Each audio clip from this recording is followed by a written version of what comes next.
Queridos irmãos e irmãs, eu acredito que já tivemos tempo de maturar a última questão que tratava justamente da lei e do testemunho. Contudo, eu acho importante a gente ainda fazer um fechamento desta questão, caso ainda tenha suscitado qualquer dúvida.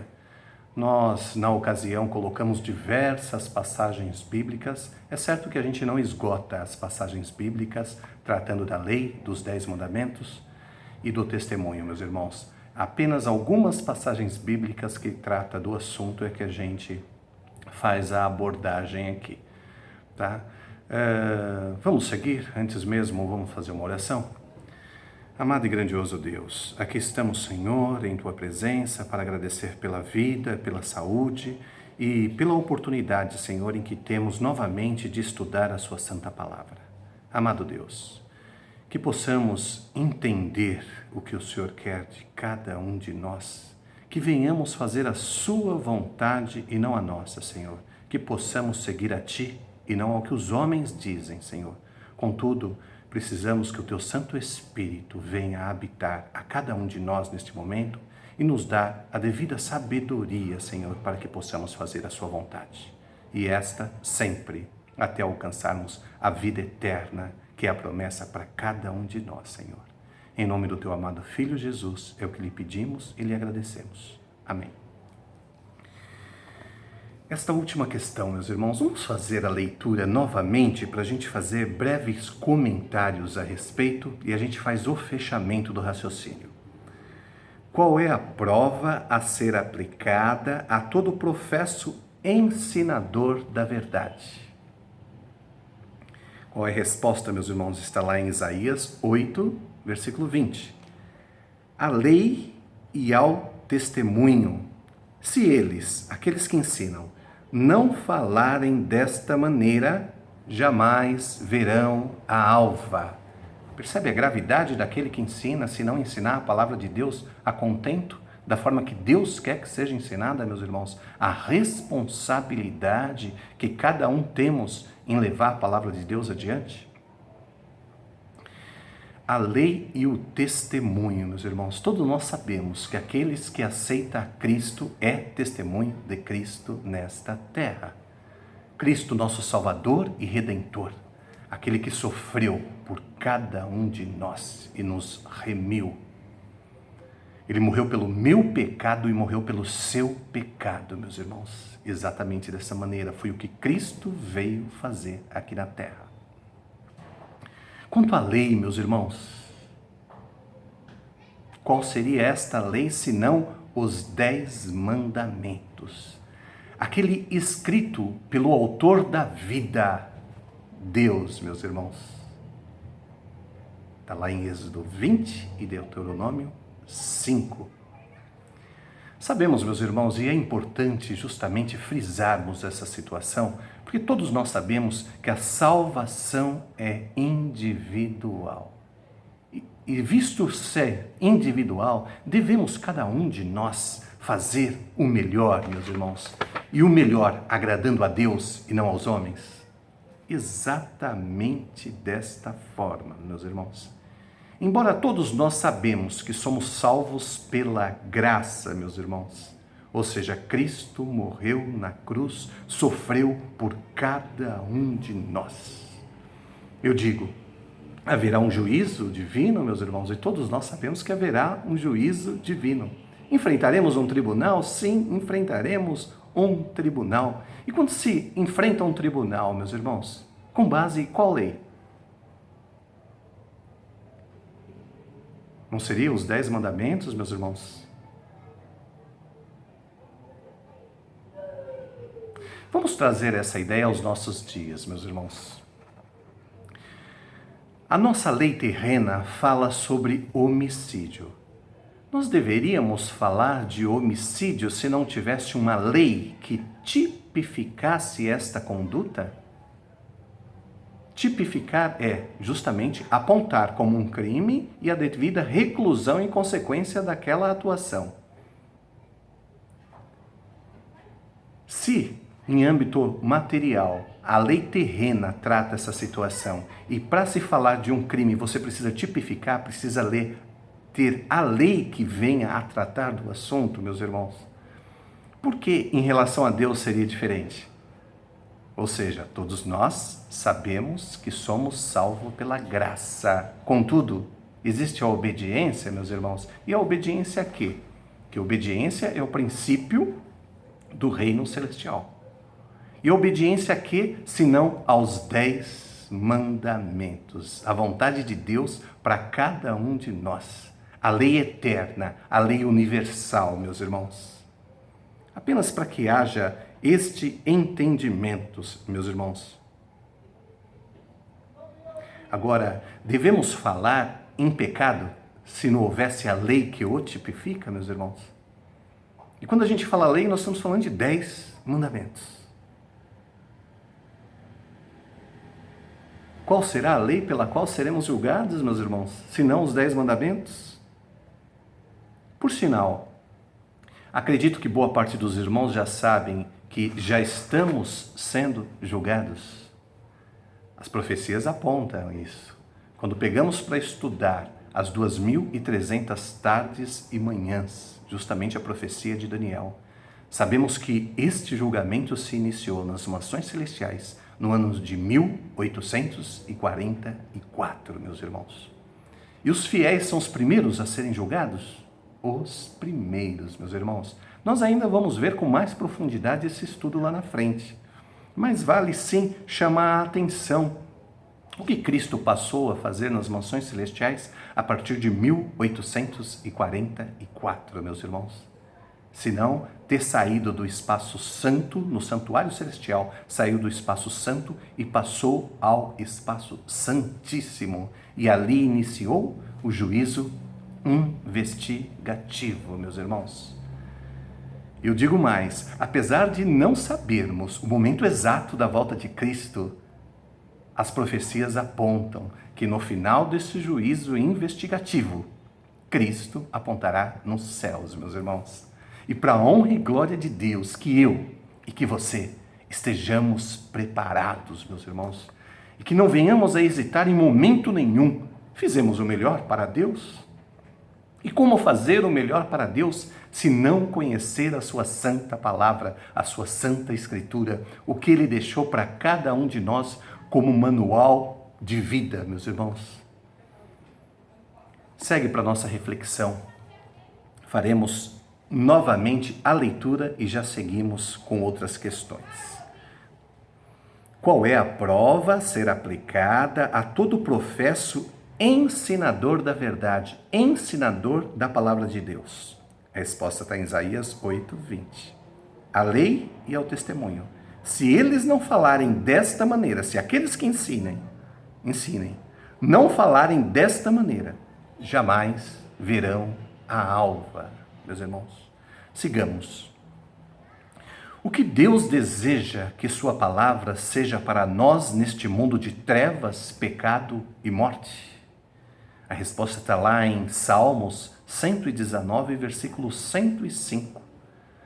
Lâmpada para os meus pés é a tua palavra e luz para os meus caminhos. Como será lâmpada para os nossos pés e luz para os nossos caminhos, meus irmãos, se não iniciarmos os nossos dias em comunhão com Deus, fazendo a nossa oração diária? Em seguida, a leitura da palavra de Deus, o estudo da palavra de Deus, tão importante, meus irmãos. Como anda a nossa comunhão com Deus, meus irmãos? Cristo está às portas, eu não tenho dúvida nenhuma disso, meus irmãos. Não tenham dúvida. Devemos sim nos esforçar para dar o nosso melhor e nos preparar, para que não haja dúvida nenhuma quando Cristo apontar nos céus, meus irmãos. Ou quando chegar nossos últimos momentos aqui na terra, que não venhamos a hesitar, estejamos cada dia mais em comunhão, mais próximo possível de Deus. Não venhamos a deixar, meus irmãos, que o barulho do mundo venha atrapalhar a nossa comunhão.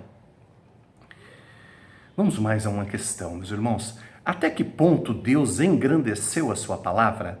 A resposta está lá em Salmo 138, versículo 2. E também em Hebreus 6, versículo 13 e 14. Então vamos lá. Até que ponto Deus engrandeceu a sua palavra? Pois magnificaste acima de tudo o teu nome e a tua palavra. Está lá em Salmo 138, versículo 2. E Deus fez isso reverendando as suas promessas com um juramento baseado sobre si mesmo. Hebreus 6, 13 e 14. Desse modo, pôs em penhor e em jogo o seu nome, ou caráter, para o cumprimento de sua palavra. Questão 20. Onde se acha a verdadeira poesia da vida? A resposta está lá em Salmos 119, versículo 54. Os teus decretos são motivo dos meus cânticos, na casa da minha peregrinação. O salmista responde exatamente assim. Questão 21. Por quanto tempo subsistirá a palavra de Deus? Aqui nós temos duas respostas, meus irmãos. Nós temos em Isaías, capítulo 40, versículo 8, e nós temos Cristo também falando em Mateus 24, 35. Então vamos lá. Por quanto tempo subsistirá a palavra de Deus?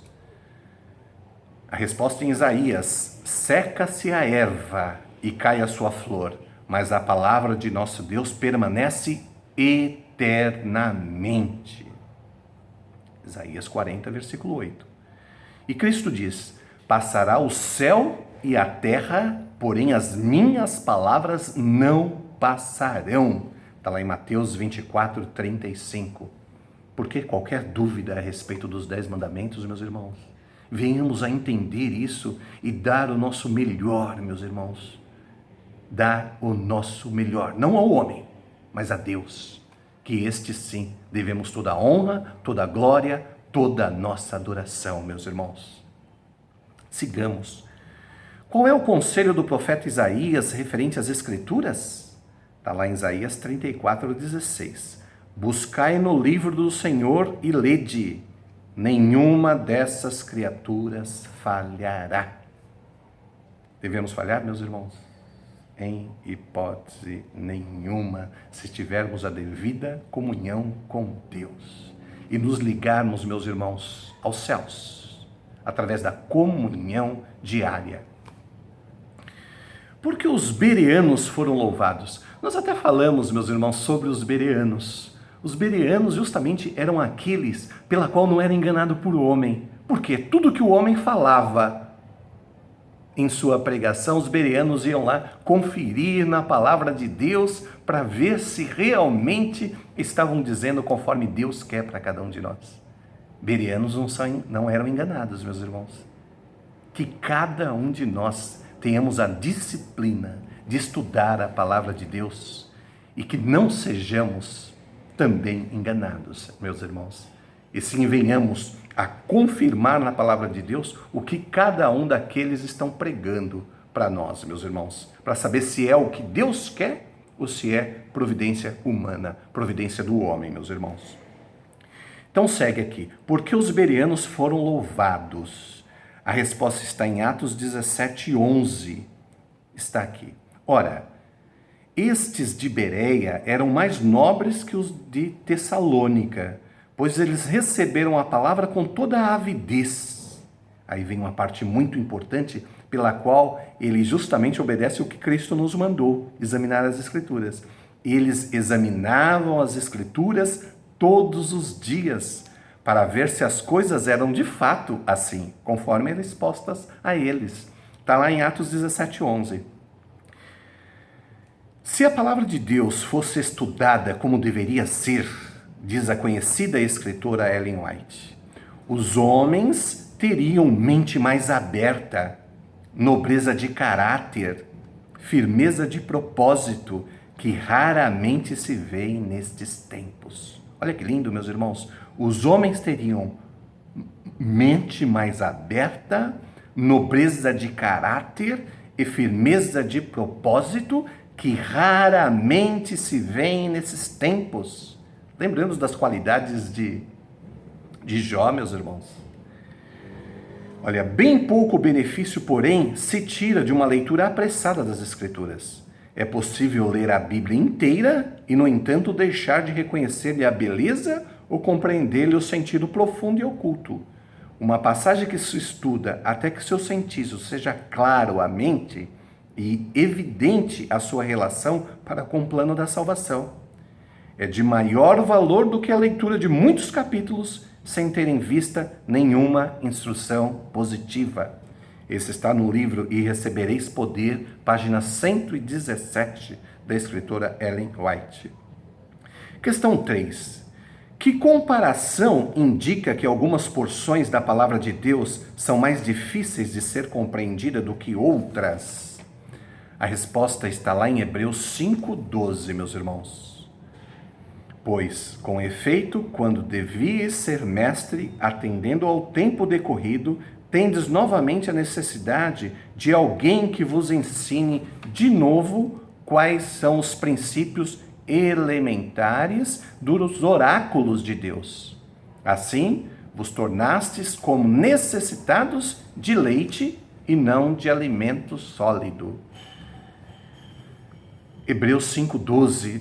Faça essa leitura com cuidado, meus irmãos. E é lindo justamente esta relação aqui que ele fala do leite e do alimento sólido, meus irmãos. Vamos ler novamente. Pois com efeito, quando devias ser mestre, atendendo ao tempo decorrido, tendes novamente a necessidade de alguém que vos ensine de novo quais são os princípios elementares dos oráculos de Deus. Assim vos tornastes como necessitados de leite e não de alimento sólido. E vem a próxima questão complementando esta, meus irmãos. E a última questão, por hoje. De que modo é mais bem explicada esta comparação? Está lá em Hebreus 5, 13 e 14, os dois versículos seguintes. Ora, todo aquele que se alimenta de leite é inexperiente. Olha que lindo, meus irmãos. Todo aquele que se alimenta de leite é inexperiente na palavra de justiça, porque é criança. Mas o alimento sólido é para os adultos, para aqueles que, pela prática, têm as suas faculdades exercitadas para discernir não somente o bem, mas também o mal. Veja que lindíssimo, meus irmãos. E ele ainda faz a comparação aqui em relação ao leite. Nós lá na frente, meus irmãos, nós também estudaremos sobre saúde, com base na palavra de Deus, o que Deus quer para cada um de nós, ou seja, o que venhamos a ingerir, uma vez que nós somos templo do Espírito Santo, meus irmãos. Devemos nos preocupar com o que comer e com o que beber, meus irmãos, sem dúvida nenhuma. E nós vamos ver todos esses apontamentos na palavra de Deus. Aqui fez justamente uma relação trazendo a questão do leite, meus irmãos. Só abrindo um parênteses aqui, vamos falar rapidamente. Por que necessariamente tomamos leite até hoje, meus irmãos? Se o próprio bezerro, o filhote da vaca, ele para a amamentação entre 6 meses a 8 meses no máximo, segundo os estudiosos. Pode buscar no Google. O tempo em que o bezerro amamenta, de 6 a 8 meses. Passou disso, a própria mãe começa a repelir esse bezerro. Por que nós, meus irmãos, devemos tomar leite a vida inteira? Outro fator, por que dar aos nossos filhos esse leite com uma frequência expressiva, meus irmãos? Devemos maturar tudo isso? Sim, devemos maturar tudo isso. A palavra de Deus nos alerta sobre toda essa situação e as profecias também, meus irmãos? Sim, também nos alerta. Recentemente, muito rápido aqui, vou abrir uns parênteses e falar. A minha filha teve pneumonia aguda. Ao levá-la ao pneumologista, sabe qual foi a primeira coisa que este médico nos falou? Retire o leite de vaca da tua criança. Leite diferente da mãe não deve ser dado de outra espécie, a menos por recomendação médica, ou seja, naquele momento em que a criança está fora de peso, justamente para que chegue ao peso, chegou ao peso, cancele aquele.